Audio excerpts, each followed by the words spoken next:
So yesterday in New York, there was utter outrage when Eli Manning, who has made over $100 million in the last 5 years with a record of 32-43, was demoted. Come on now. This was about tradition.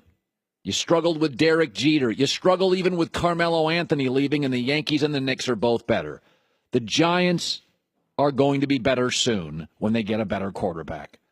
Save your outrage for burn victims and orphans. Spare me. The Giants offered to start him, but they wanted to see other quarterbacks. Eli refused. I can respect that. But the New York Giants coaching staff certainly has a right to start who they want at quarterback.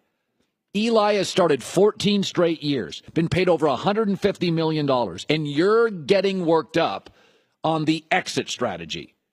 Let me remind you of 2013 Eli Manning. Let's look at some numbers. He was easily in the argument for the worst quarterback in the league. 18 TDs, 27 picks, a quarterback rating under 70. He was immobile, sacked nearly 40 times. His completion percentage, it was Tebow-esque. Last, 32nd, 35th. And then the following year, they draft Odell Beckham Jr., who has been a Band-Aid on a really ugly wound for the Giants for years. And that wound is Eli Manning. He's been awful for years. They have a right to move on, and I can't believe people aren't seeing what they're doing here. Hello, the Giants have a plan. They've been orchestrating it for a month. Let's now look. San Francisco this weekend is starting Jimmy Garoppolo. They'd prefer not to. They'd like to start C.J. Beathard and lose the rest of their games and have the number 2 pick and then trade it for multiple picks. But C.J. Beathard got hurt, and so now they have to start Jimmy Garoppolo. So Cleveland's got the first pick, San Francisco the second, and the Giants the third. But with Garoppolo, San Francisco's probably going to win one of their next 5 and go like 2-14. With Geno Smith and Webb, the Giants will not win another game. And the Niners beat the Giants head-to-head. And if they're tied, strength of schedule, Giants, I'm told, get the number 2 pick. You don't think they have a right to move off Eli Manning? Here's my theory on legends. Pamper them. Massage them. Overpay them. They've done that for Eli. You do that for stars in their prime. You pamper. But once they erode, you push them out fast. Don't get sentimental. Belichick would have run Eli out 4 years ago. And by the way, the Giants gave you a heads up on this. 2 weeks ago, a story leaked. What do we always say about stories leaking? They only leak if people want stories leaked. The Mara family leaked it to the press, or the PR people within the Giants did. The story was the Giants are scouting their next Eli Manning. They gave you a heads up.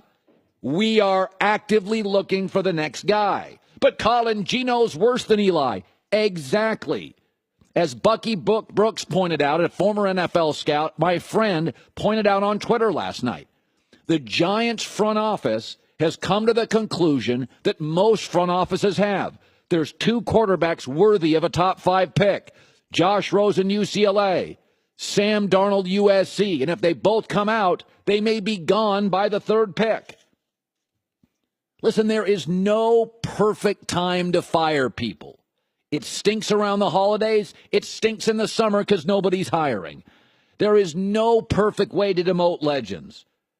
But the New York Giants have a right to rebuild. They have paid Eli Manning $150 million. Lots of it guaranteed. And Eli Manning in 2013 was the worst quarterback arguably in this league. And if it wasn't for Odell Beckham putting a Band-Aid on a very obvious wound that everybody in the organization knows and feels terrible about, if there's no Odell Beckham, this move would have been made 3 years ago.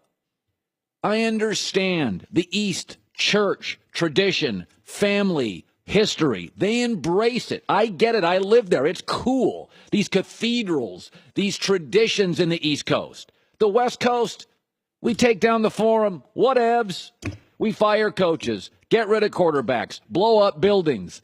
That's how we roll. but it also gives us Microsoft and Silicon Valley and Hollywood. And if you look up and down the West Coast, most of the money accumulated, the big money, has been on new creation. Windshield, not rear view mirror. New York went rear view mirror on this.